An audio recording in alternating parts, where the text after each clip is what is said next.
I'm Bella, 26 years old, and I worked as a programmer for a tech company that built software for some of the biggest names in IT. I was good at what I did, like, really good. I handled the toughest projects, the ones that paid the most, but only my friends knew this. My family? They couldn't care less about my life. Hadn't talked to them in 8 years. So imagine my surprise when my phone rang one random Tuesday evening. It was my cousin Sarah, the only relative who had my new number. "Hey Bella," she said, sounding nervous, "your parents are looking for you. They want you to come home for Christmas." I nearly dropped my phone.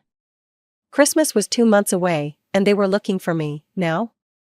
"What do you mean they're looking for me?" I asked, sinking onto my rented apartment's worn couch. "They've been asking around, they really want you there this year." I stared at the ceiling, trying to process this. My parents never tried to find me before. "Okay," I heard myself saying, "tell them I'll be there." After Sarah hung up, I sat there in the quiet of my apartment, and memories started flooding back. I was always the weird kid. The one who couldn't make friends, who'd rather sit in the corner with a book than talk to people. My parents even took me to a psychologist when I was little because they thought something was wrong with me. The psychologist was nice. Dr. Martinez, I think her name was. I was 12 when she had this meeting with my parents. I remembered sitting there, trying to make myself smaller in the chair while she told them straight up, "A lot of Bella's issues stem from emotional rejection. You clearly favor your older son." My parents went nuts. "That's ridiculous," my mom said, "we love both our children equally." But Dr. Martinez was right. I knew it. They knew it. They just didn't want to admit it. My brother Jake was everything I wasn't. Outgoing, popular, the golden child who could do no wrong. He was 3 years older and treated me like I was some annoying bug he couldn't squash. My parents thought the sun shone out of his ass. Even my grandparents, mom's parents, treated us differently. Jake would get these expensive birthday presents, and I'd get some cheap knockoff toy that would break in a week. Family gatherings were the worst. Jake would hold court, telling stories, making everyone laugh, while I'd sit in the corner, invisible. That's when I found programming. There was this after-school computer club, and for the first time in my life, I felt like I belonged somewhere. The other kids there were like me, quiet, focused, more comfortable with machines than people. We became friends, real friends. One of them helped me build my first computer from old parts people had thrown away. I started coding at home, spending hours learning different languages, solving problems. My teacher, Mr. Chen, said I had real talent. When I turned 16, I knew what I wanted to do. I was going to college to become a programmer. Jake had just enrolled in some expensive private college in another state, all paid for by mom and dad. Then came the family dinner that changed everything. All the relatives were there, and Dad made his big announcement. "We're so proud of Jake," he said, raising his glass. "Following his dreams at State University." Everyone clapped, then Mom turned to me. "As for Bella, well, we don't have money for her education. She'll need to get a job after high school." My Uncle Frank laughed, "Hey, I could use a dishwasher at my cafe." Everyone thought that was hilarious, even my parents laughed. I sat there, feeling my face burn, saying nothing. The day after graduation, Mom knocked on my bedroom door. "You need to start looking for work," she said, "and honestly, it might be better if you found your own place." "I'm already leaving," I told her. What they didn't know was that I'd already been accepted to a top computer science program on a full scholarship.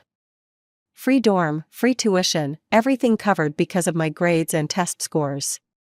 But I didn't tell them. Why bother? I packed my stuff and crashed at my friend Lisa's house for a few weeks before college started. Got a job at a local cafe, not Uncle Frank's, thank you very much, to save up some money. Then I moved to a different state for college. For years of hard work, late nights, and countless coding projects later, I graduated at the top of my class. A tech company recruited me straight out of school. They started me on complex projects immediately, and the pay was insane compared to what most new grads were making. Now, 4 years later, I was one of their best programmers. I worked on the projects nobody else could handle. My salary and bonuses were impressive. And there I was, about to go back to the people who couldn't wait to get rid of me. 2 weeks passed in a blur. I finished my latest project, a massive system integration that we sold to one of the tech giants. The company made bank, and my bonus was huge, like, buy a house huge. I called a realtor. Within days, she found me the perfect apartment. 2 bedrooms, modern kitchen, great neighborhood. At 26, I was a homeowner. I threw a small housewarming party 2 weeks before Christmas. Just my real friends, the ones who actually knew me and cared about me. As we sat around my new living room, drinking wine and eating takeout, Lisa raised her glass to Bella, who proved them all wrong. We clinked glasses, and I smiled. In a week, I'd be facing my family again. But this time, I wasn't that scared little girl anymore. This time, I knew exactly who I was and what I was worth. The week before Christmas, I took time off work and packed my bags. I'd bought presents for everyone, nice stuff, but nothing too flashy. Didn't want to make it obvious how well I was doing. The drive to my parents' house took 6 hours. As I pulled up to the old 2-story colonial, I noticed how rundown it looked. The paint was peeling, the gutters were sagging, and the front steps needed repair. 8 years had not been kind to this place. I parked my car and grabbed my suitcase and the gift bags. My hand shook a little as I rang the doorbell. Footsteps approached, and then the door swung open. Mom stood there, squinting at me like she was trying to place my face. Then recognition dawned. "Bella, oh my God, is that really you?" She pulled me into an awkward hug. "You look different." I stepped inside, and immediately, the familiar smell hit me, that combination of old carpet and Mom's potpourri that I'd never forgotten. The living room was crowded with relatives, and conversations died as they noticed me. "Look who decided to show up," someone whispered. "Is she wearing pajamas?" another voice muttered. I glanced down at my outfit, designer jeans and a simple black sweater. Expensive stuff, but understated. To them, I probably looked like I'd just rolled out of bed. Mom led me into the living room. "Everyone, Bella's here." The relatives gave me these fake smiles and half-hearted waves. Nothing had changed. Then Jake's voice boomed from the kitchen. Well, look what the cat dragged in." He strutted into the room with his arm around a pregnant woman. "This is Ashley, my wife," Jake announced proudly. "And this," he patted her belly, "is going to be your niece or nephew." "Congratulations," I said. Jake looked me up and down. "So, what are you doing these days? Still hiding in corners, avoiding people?" Some of the relatives chuckled. I felt my face get hot. "I work in tech," I said simply. "Tech, huh, like, fixing computers? Tech support?" He turned to Ashley. "Bella was always the antisocial one. Probably works in some basement somewhere." I just nodded, something like that.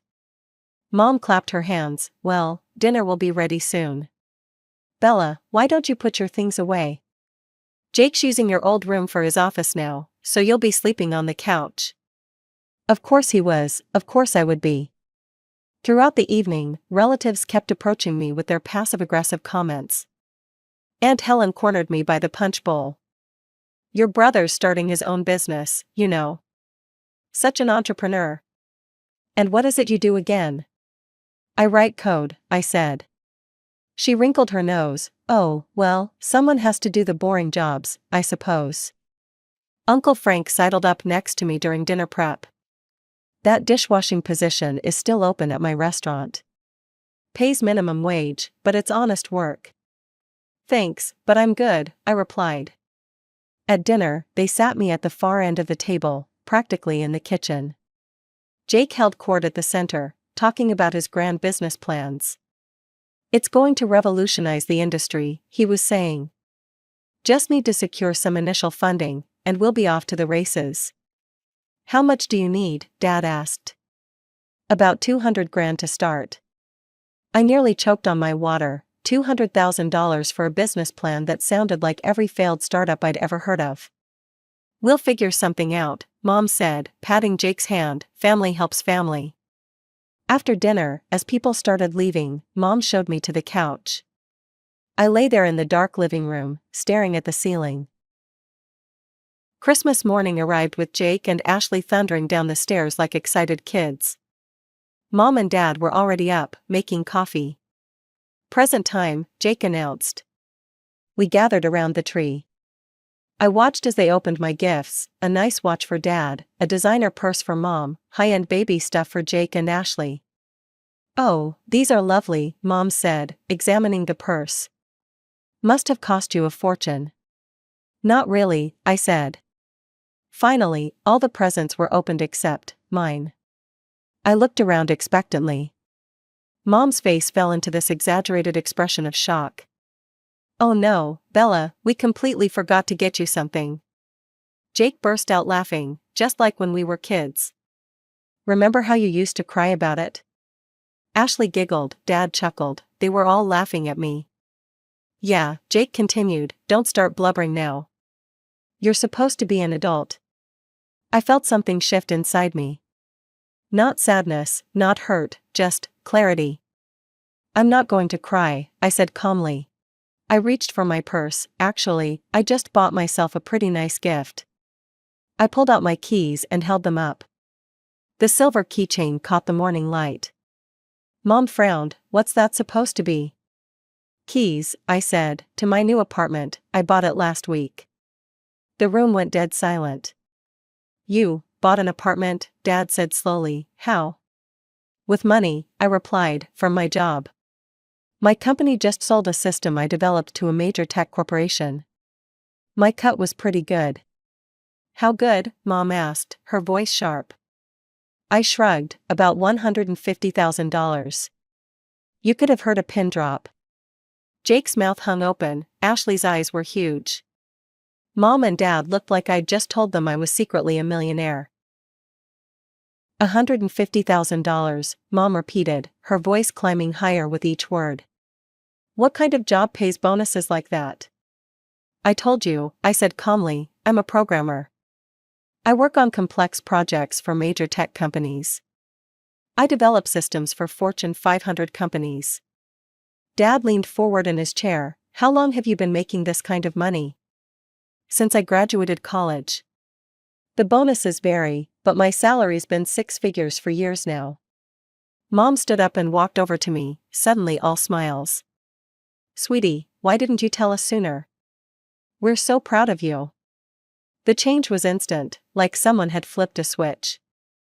Yes, our daughter the programmer, Dad chimed in. Jake, did you hear that? Your sister works with Fortune 500 companies. Jake glared at me. Ashley tugged at his sleeve, whispering something. So, Mom continued, sitting down next to me on the couch, tell us about this apartment of yours. How many bedrooms? 2 bedrooms, 2 baths, it's in a good neighborhood, close to work.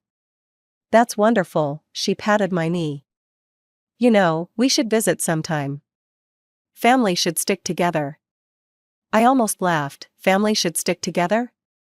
They hadn't bothered to find my phone number for 8 years.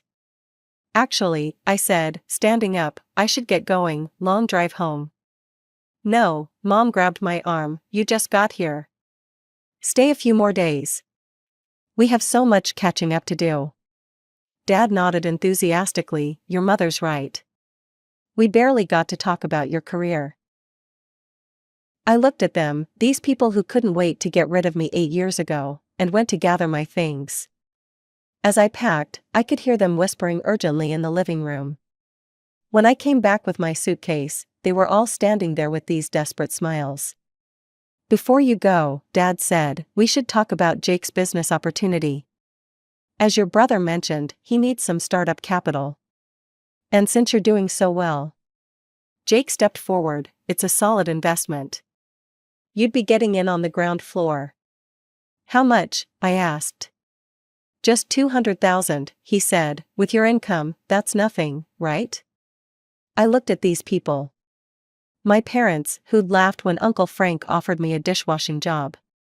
My brother, who'd mocked me my entire life. His wife, who'd giggled along with everyone else just this morning. No, I said, the smiles vanished. What do you mean, no? Mom demanded. I mean no, I'm not giving you any money. But we're family, Dad said, family helps family. Really? I said, where was family when you told me to get a job washing dishes? Where was family when you said I had to move out the day after high school? That was different, Mom said, we didn't have money then. You had money for Jake's college, I pointed out. Jake showed promise, she snapped. Then caught herself, I mean, we thought you'd be better off working. Right, I said, well, I need to go. You selfish bastard, Jake exploded. After everything this family did for you. What exactly did you do for me? I asked. We raised you, Mom said, fed you, clothed you, put a roof over your head. The bare minimum, I said. And you made sure I knew I was unwanted every single day. I walked to the door, suitcase in hand, they followed me, still arguing. You'll regret this, Mom called after me, when you need us, don't come crying back. I won't, I said, and meant it. I drove away from that house and didn't look back. My phone started ringing before I even hit the highway. Mom, Dad, Jake, I declined every call. Then the text started. Mom, please reconsider, Jake really needs this opportunity. Dad, don't be stubborn, this is about family. Jake, you owe us, think about all we sacrificed for you. I pulled over at a rest stop and blocked all their numbers. When I got home to my new apartment, I poured myself a glass of wine and sat on my balcony. The city lights twinkled below, my phone buzzed, it was Sarah, heard what happened, sorry about them. I texted back, don't be, this is the best Christmas gift they could have given me. Freedom from feeling guilty about cutting them off. She sent back a laughing emoji, your mom's already telling everyone you're selfish and ungrateful. Let her, I replied. That night, I slept better than I had in weeks. My own bed, in my own apartment, with no more obligation to people who never wanted me in the first place. The next morning, I woke up to a flood of messages. But not from blocked numbers, these were from aunts, uncles, cousins I barely knew. Your mother told us what happened, how could you abandon your family? Jake is trying to build something, you should support him. We always knew you were selfish. One by one, I blocked them all, except Sarah. She called me that afternoon. Jesus, Bella, the whole family's going crazy. Your mom's called everyone telling them you're rich and won't help Jake. Good for her, I said. They're saying you've forgotten where you came from. Of course they are, I sighed. Can't accept that the daughter they ignored might actually be successful. I'm proud of you, Sarah said quietly, for what it's worth. It's worth a lot, I told her, you're the only family I want to keep in touch with. Are you really okay with cutting everyone else off? She asked. Sarah, I said, I cut them off 8 years ago, this is just making it official. That evening, I met up with my friends at our usual wine bar. I told them everything. Good riddance, Lisa said, they sound toxic as hell. Are you going to miss them at all? Another friend asked. I thought about it, you know what? I don't think I will. I think I've been mourning the family I never had for years, this just finishes it. I raised my glass, to chosen family. To chosen family, they echoed. As we clinked glasses, my phone buzzed. An unknown number. I knew it was them, finding new ways to reach me. I switched it to silent and focused on the people who actually cared about me. 6 months had passed since that Christmas disaster, and my life had never been better. Summer was in full swing, and I was sitting on my balcony with my morning coffee, watching the city wake up below. The past half-year felt like emerging from a fog I hadn't even realized I'd been living in. Sarah called me about once a week with family updates.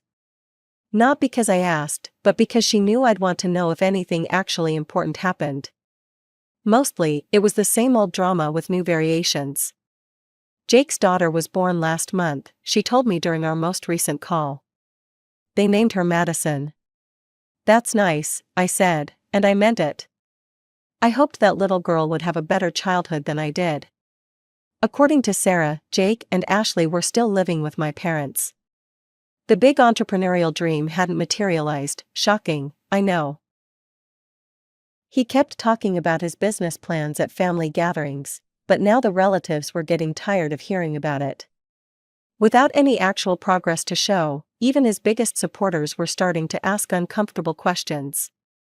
My parents had apparently turned my betrayal into their favorite sob story. At every family event, they'd tell anyone who'd listen about their ungrateful daughter who abandoned them despite all their sacrifices. Meanwhile, my life had taken some beautiful turns. 3 months after Christmas, I met Nathan at a coffee shop. He was a graphic designer, understood my work, and most importantly, understood why I'd cut ties with my toxic family. He had his own history with difficult relatives. Work was going amazingly too. I'd been promoted to lead architect for our new AI integration project. The salary bump was nice, but honestly, I was more excited about the technical challenges. My team respected me, my boss valued my input, and I was building things that mattered. Sometimes I'd think about telling my parents about the promotion, about Nathan, about the patents I'd filed. Then I'd remember their laughter when Uncle Frank offered me that dishwashing job, and the impulse would pass. The last real contact attempt from my family had been about a month ago. Jake had somehow gotten a new number and called me directly. "Hey, sis," he'd said, trying to sound casual, "was thinking we should catch up." "What do you want, Jake?" He'd cleared his throat. "Look, I know things got heated at Christmas, but we're family. Madison would love to meet her aunt." "You mean your daughter needs a rich aunt?" "That's not, okay, fine, things are tough right now. Ashley's not working because of the baby, and Mom and Dad's house needs repairs they can't afford. Just a small loan would help." "No. You don't even know how much." "Doesn't matter, the answer is still no."